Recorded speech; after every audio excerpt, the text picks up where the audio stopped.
Hello दोस्तों, तो आज हम बात करेंगे यहाँ पे उत्तराखंड के अंतरिम सरकार के बारे में। जैसे कि आपको पता है दोस्तों कि हमने इससे पहले वीडियोस में यानी कि राज्य पृथक आंदोलन के बारे में क्लियर करवा दिए थे और लास्ट आपका 9 नवंबर 2000 को उत्तरांचल बनने की सारी जानकारियां मैंने आपको दे दी थी। अगर आपने वो वीडियो नहीं देखा है तो दोस्तों जल्दी से आप हमारे डिस्क्रिप्शन बॉक्स में जाइएगा, वहां पे सारे लिंक दिए हुए हैं और उसको एक बार जरूर देखिएगा ताकि आपको पता चले स्टेप बाय स्टेप कि हमारा उत्तराखंड कैसे बना। तो दोस्तों मैं चंद्र गोयल, स्वागत है आपका आपके अपने YouTube चैनल लर्निंग इंडिया में।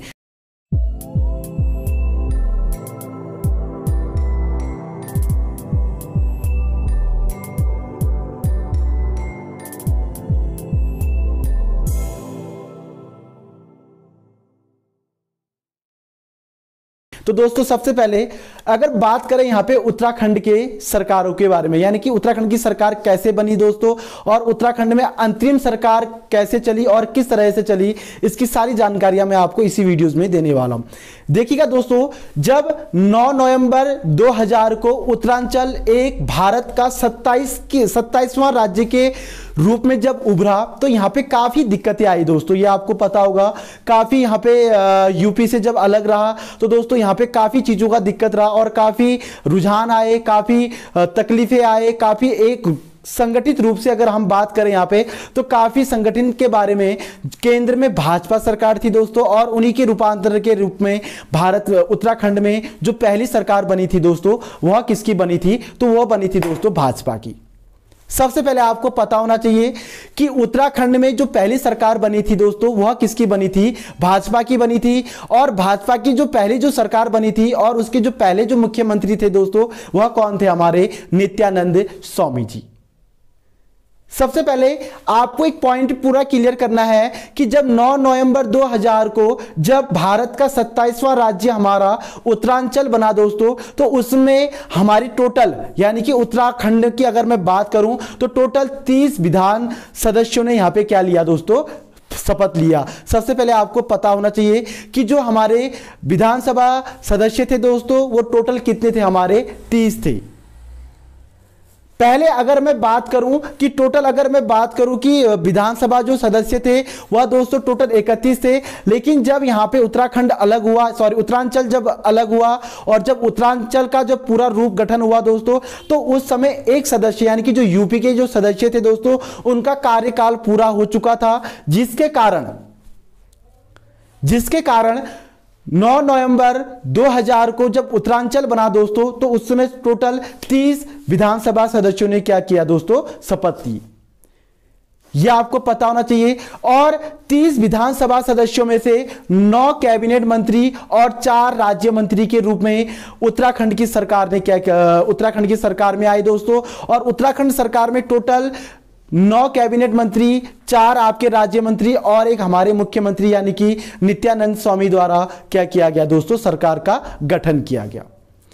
जब यहां पे सरकार बनी दोस्तों आपको पता होगा अभी प्रेजेंट में हमारे जो मुख्यमंत्री है यानी कि त्रिवेंद्र सिंह रावत जी हैं, इनको अगर हम मुख्यमंत्री टोटल अगर मान के चले तो दोस्तों टोटल हमारे 9 मुख्यमंत्री बन चुके हैं। और अभी हमारा जो राज्य बना हुआ जो समय दोस्तों वो हो चुका है लगभग 20 से 21 साल के बीच में, यानी कि 21 साल मान के चलेगा।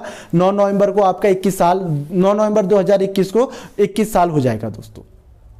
तो 21 साल यानी कि 20 से 21 साल के बीच में यानी कि वर्ष के बीच में दोस्तों हमारे यहां पे 9 मुख्यमंत्री चेंज हो गए हैं, यानी कि 9 मुख्यमंत्री के बदलाव हुए हैं। तो ये एक काफी सोचने वाली बात ये है कि भाई इतने 5 से यानी कि 4 विधानसभा जो चुनाव हुए थे दोस्तों, 4 विधानसभा में अगर हम यहाँ पे 9 मुख्यमंत्री की बात करें तो इसको हम विस्तार वाइज क्लियर कराएंगे ताकि आपके एग्जामों के लिए काफी हेल्पफुल रहे और आपको कैसी चीजें याद करनी है दोस्तों और मुख्यमंत्री की क्या क्या चीजें आपको इंपॉर्टेंट है और क्या क्या चीजें आपको याद करनी है, ये भी मैं आपको इसी वीडियोज में क्लियर करवाऊंगा।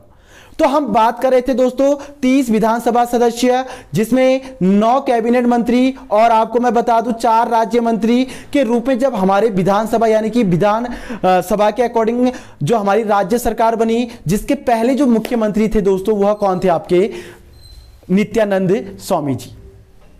नित्यानंद स्वामी जी ने उत्तराखंड के राज्यपाल यानी कि सुरजीत सिंह बरनाला द्वारा शपथ ग्रहण किया दोस्तों। और शपथ ग्रहण करने के बाद ठीक 1 साल के बाद उन्होंने अपने पद से क्या दे दिया दोस्तों, त्याग पत्र दे दिया। जैसे ही उन्होंने त्याग पत्र दिया दोस्तों, उसके बाद जो हमारे दूसरे मुख्यमंत्री बने जिनका नाम था दोस्तों भगत सिंह कोश्यारी जी। तो नित्यानंद स्वामी और भगत सिंह कोश्यारी जी हमारे उत्तराखंड के अंतरिम सरकार के क्या थे दोस्तों, मुख्यमंत्री थे।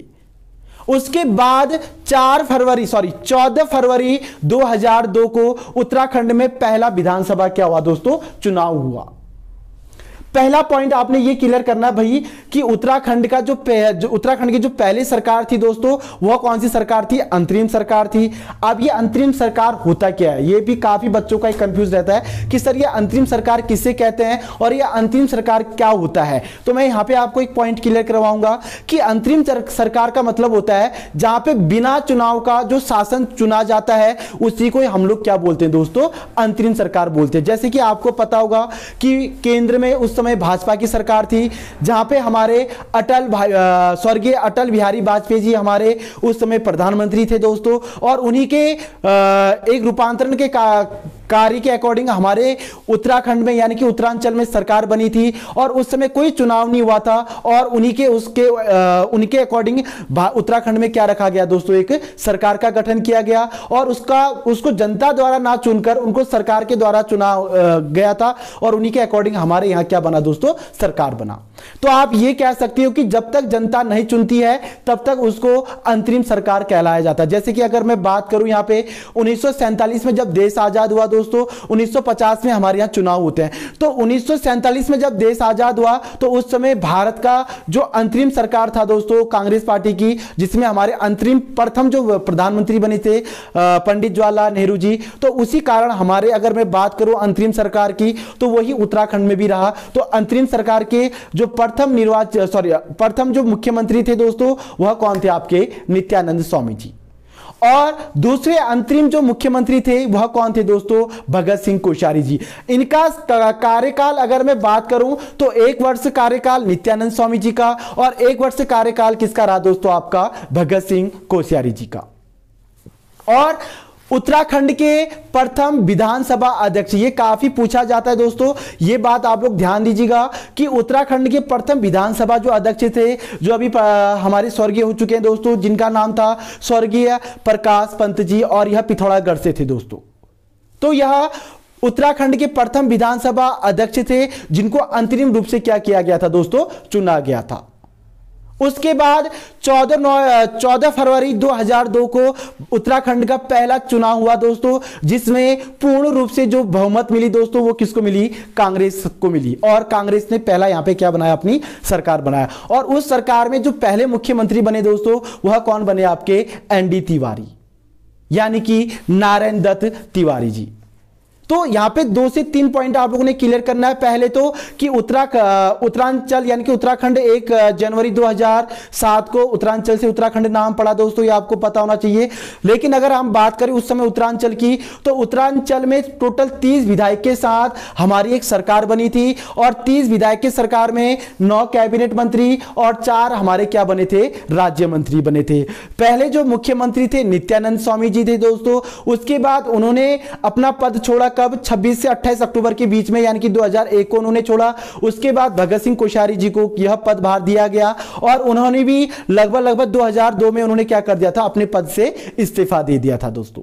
यानी कि 1 साल अगर बात करें हम यहां पे नित्यानंद स्वामी की और दूसरी साल अगर हम बात करें यहां पे भगत सिंह कोश्यारी जी की, और उसके बाद हमारे उत्तराखंड में पहला विधानसभा चुनाव कब हुआ था दोस्तों, तो वह हुआ था आपका कब, 14 फरवरी 2002 को, जिसमें हमारे नारायण दत्त तिवारी जी को प्रथम नवनिर्वाचित क्या बनाया गया दोस्तों, मुख्यमंत्री बनाया गया।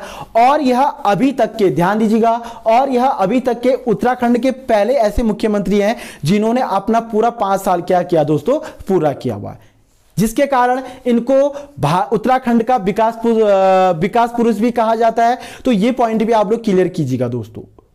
अब हम कल जो पढ़ेंगे दोस्तों, तो वो कल का जो हमारा टॉपिक रहेगा, यानी कि जो नेक्स्ट वीडियोस बनेगा हमारा, वो बनेगा हमारा निर्वाचित सरकार के साथ। यानी कि निर्वाचित सरकार में एनडी तिवारी यानी कि नारायण दत्त तिवारी जी ने जो यहाँ पे पहली सरकार बनाए थे अपनी नवनिर्वाचित, तो उनकी सारी रूपरेखा आपको क्लियर करवाएंगे कि क्या क्या कार्य कारण रहा। ये 2 से 3 दिन का एक टॉपिक बनेगा दोस्तों, और ये काफी बेस्ट टॉपिक बनेगा जो आपके एग्जाम के लिए काफी हेल्पफुल भी रहेगा दोस्तों।